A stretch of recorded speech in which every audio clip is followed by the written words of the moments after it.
eu acho que é muito importante para dizermos quem somos, é importante falarmos a língua que somos, porque eu acho que somos um acumular de histórias, um acumular de conhecimentos, conhecimentos que pertencem a nós mesmos, mas conhecimentos que nos foram transmitidos. E eu acho que o que sou hoje é um pouco um fruto de uma história, de um conhecimento, e o que eu acho mais importante e mais interessante é, para isso, ver na lógica de explicar quem é que eu sou, porque eu sou fruto, sou um produto, porque venho de uma ilha, já uma ilha que era deserta até a chegada dos primeiros colonizadores portugueses. Então, isto faz com que o que eu sou é muito abstrato, mesmo em si. Mesmo as coisas que eu acredito são muito abstratas, porque mudam constantemente, todos os dias estão a mudar. E isso, quando eu digo isso, é porque está a mudar na forma de aprender a arquitetura, porque mais que fazer arquitetura, isso vai ser um sujeito, porque é o que eu faço, mais que aprender, mais que fazer arquitetura, é aprender arquitetura. Então, esta abertura para aprender, que é fruto de uma história que não é assim tão longa na minha história longa, mas na minha história pessoal ainda mais curta, faz de mim alguém muito interessado na aprendizagem e em fazer com que tentemos perceber as coisas antes de darmos uma resposta, antes de criticarmos, antes de impormos o nosso conhecimento, que na verdade não é grande coisa. Não podemos dissociar a nossa pessoa do nosso lugar, mas o nosso lugar pode ser muito vasto. E eu acho o fruto dessa mestiçagem que eu estava a falar, fruto de um lugar que foi descoberto e que foi colonizado sem ter antes um outro povo, faz com que o meu lugar não é só onde eu venho, é algo mais global, estou a querer dizer, porque ser mestiço é ser global. Eu acho que Cabo Verde, que é o meu país, se calhar foi dos primeiros territórios, dos primeiros povos criados na nossa história mais recente, estou a dizer. Então eu venho dessa rotunda, desse encontro que podia fazer um zoom para entrar onde eu venho mais precisamente, para perceber também, se calhar, como eu penso muitas coisas, que é o facto de vir de uma ilha, porque uma ilha, se virmos todas as pessoas que vêm de uma ilha, a primeira coisa que tem em mente é uma vontade impressionante de deixar a ilha, porque a ilha é muito bonita, mas quando nós podemos sair da ilha e voltar, estar numa ilha é estarmos quase presos. É estar preso fisicamente, mas estar preso também intelectualmente. Porque a linha do horizonte, que é essa coisa tão bela que nós todos hoje queremos que esteja em cada janela do nosso quarto, pode ser algo, como uma punição para outras pessoas. E onde eu venho, quer dizer, uma ilha, fez com que, quando eu tinha 17 anos, que fui encontrar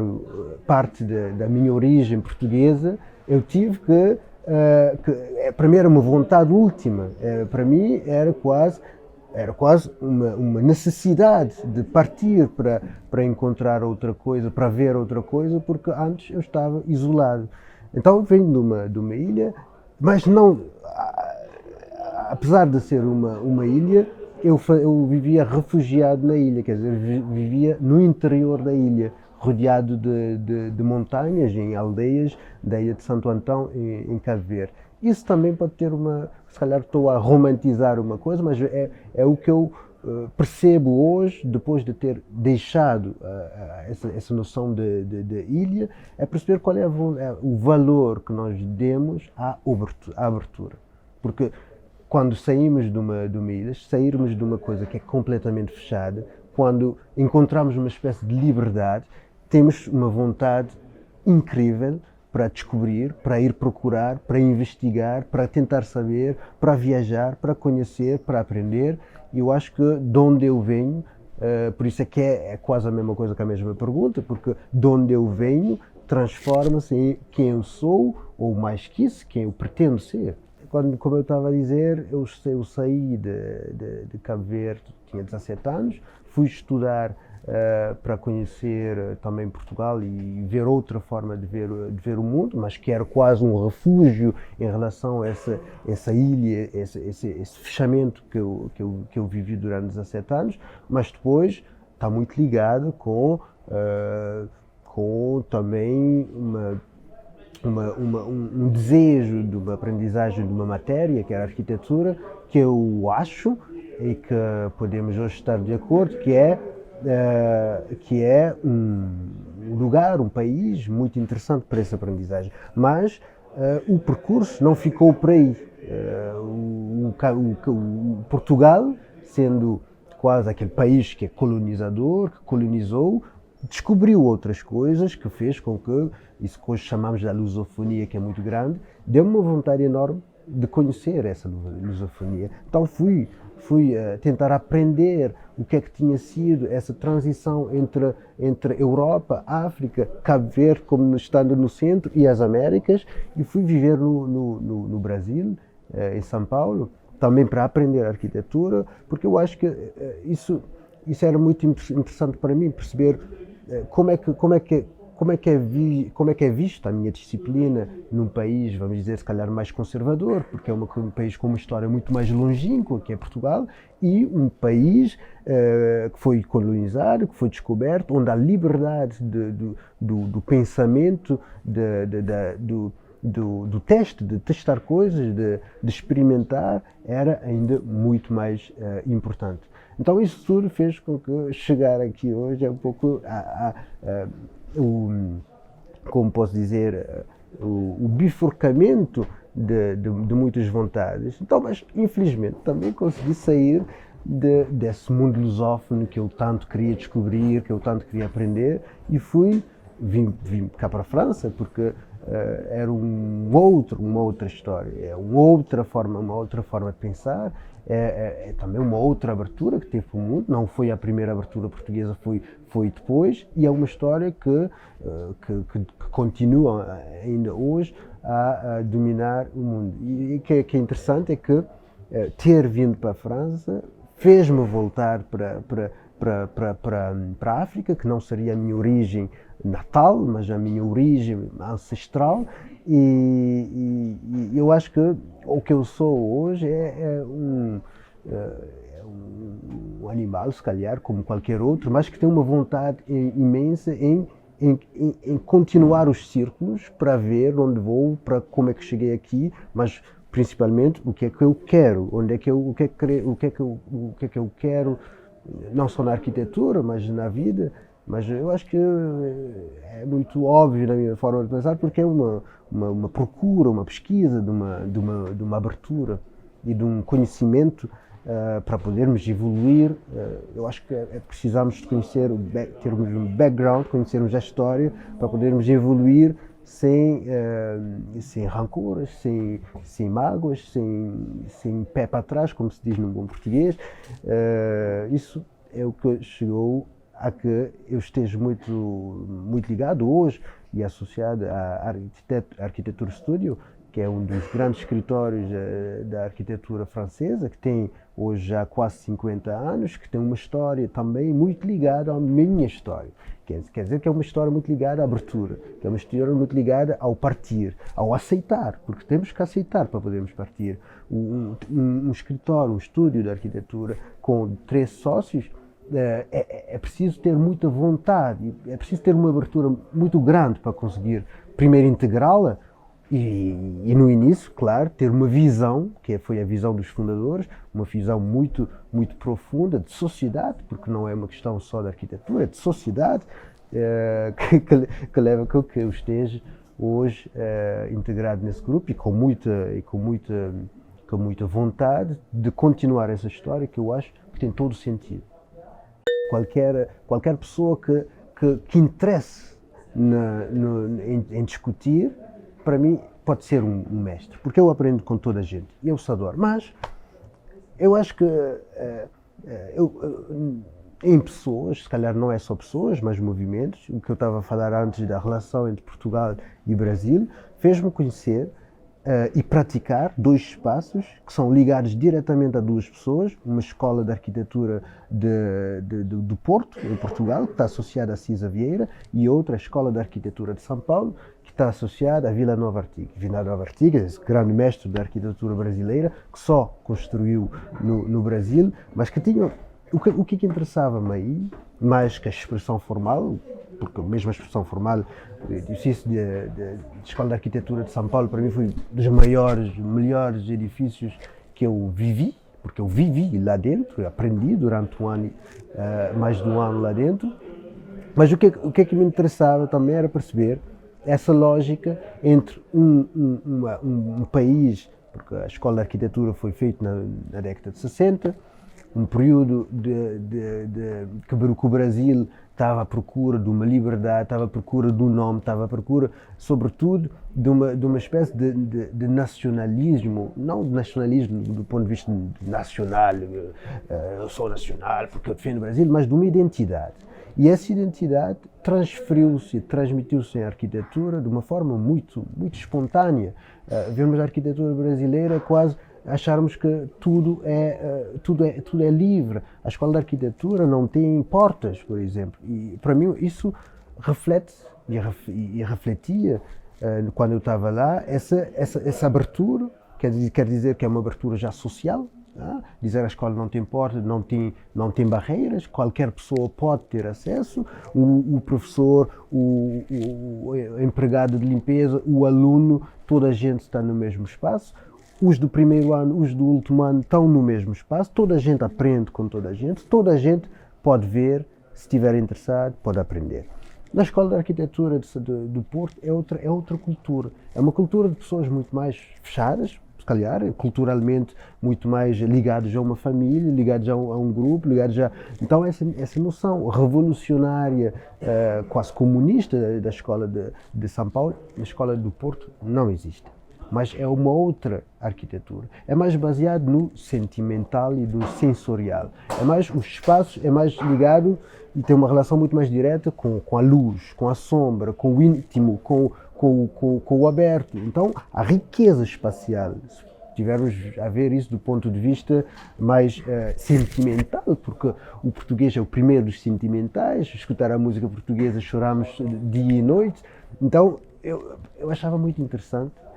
E achei que isso sim são duas escolas que eu tive, que são ligadas a duas personalidades, mas mais que tudo são essas duas personalidades ligadas a duas formas diferentes de ver a vida, de ver o mundo e mesmo política, mesmo a política do mundo nessas duas escolas é completamente diferente. A aprendizagem não é ter um mestre que vem e que diz-te para aprender. A aprendizagem é alguém dizer-te que tu podes olhar, que tu podes aprender. A Escola de Arquitetura de São Paulo não tem a forma como está desenhada, não espacialmente, mas para aprender a arquitetura, podes fazer o que quiseres. Um estudante pode entrar na Escola de Arquitetura de São Paulo e sair desenhador de móveis, designer, pode sair organizador de festas, como eu tenho um amigo que hoje é organizador de festas, mas não convertiu-se, aprendeu a organizar festas enquanto estava na universidade. Então esta liberdade, que é uma liberdade individual, de saberes tu mesmo o que é que tu queres para a tua vida, eu acho que o espaço e a arquitetura têm que dar-nos isso. E depois, para falar, porque estávamos a falar de espaço, um outro espaço que, por isso é que escolhi esse ponto de vista, porque o dia que eu cheguei aqui no escritório para deixar o meu currículo, porque eu cheguei aqui, fui aqui, coloquei embaixo o meu currículo e o meu book, foi o espaço que me suscitou alguma coisa, porque era a abertura do espaço. Dizer que estava toda a gente aqui, a secretária, arquitetos, toda a gente a passar, então não sentia essa opressão espacial que podíamos ter, mesmo, claro, encontrar a natureza dentro de um espaço de trabalho, num período onde não podemos deixar de falar de ecologia, de trabalhar num bom espaço, de conciliar o espaço de trabalho e o espaço de vida. Para mim, isto também foi um espaço que que me ajudou, se calhar, porque eu fiquei fascinado em chegar. Por isso que o espaço, e o arquiteto tem esse papel e deve ter isso sempre como objetivo, que é de criar emoção nas pessoas. Sem emoção não há homem. Eu acho que hoje, quanto arquitetos, estamos bombardeados de imagens espaciais que às vezes não são espaço. São fotografias, são pontos de vista, mas a emoção pode ser a emoção de quando eu era criança que estava a mudar da casa da minha avó e para ir morar na casa que os meus pais estavam a construir, que ainda não estava acabada, porque mais uma vez aquela questão, isto é cultural, que vamos fazendo, vamos aprendendo, vamos evoluindo. Eu lembro uma imagem que eu tenho da minha infância, foi esse dia que estávamos a mudar. Eu não queria mudar, porque para mim a casa da minha avó, que era aquela casa de telha de pedra muito robusta, para mim aquilo era o meu universo. Eu escondi numa chamamos uma furna, que é uma gruta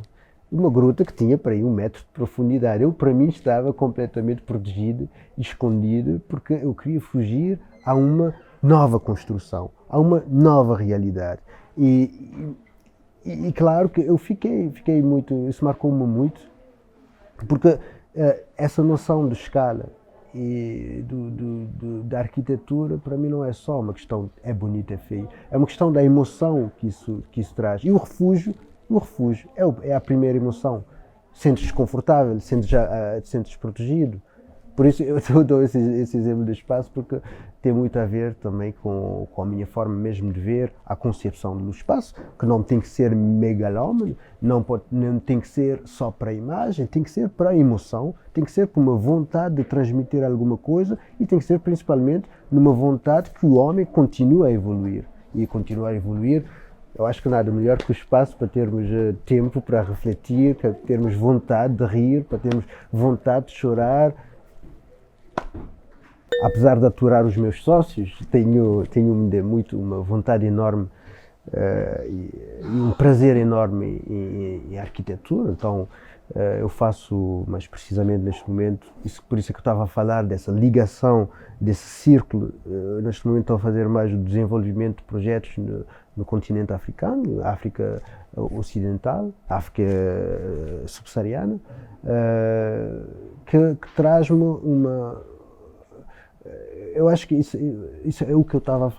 a faltar-me, que era quase esse voltar back to origins, quase essa ir ver algo que eu achava que pertencia, mas que na verdade não pertencia porque não conhecia nada, mas ao mesmo tempo ver que o mundo está a mudar num sentido e numa lógica que vai muito ao encontro com o continente africano. Uma lógica muito ecológica. Hoje não podemos dizer que a África é o continente que menos polui e temos um conhecimento que adquirimos com o tempo que pode fazer com que esses territórios consigam vir a ser exemplos a seguir, e que pode ser, para aí é que pode passar a evolução da arquitetura, porque ainda são os territórios mais virgens, os territórios mais abertos, menos legislados, e isso eu faço isso com grande prazer, porque eu acho que também é uma aprendizagem, mais que uma aprendizagem, pode ser uma forma de procurarmos um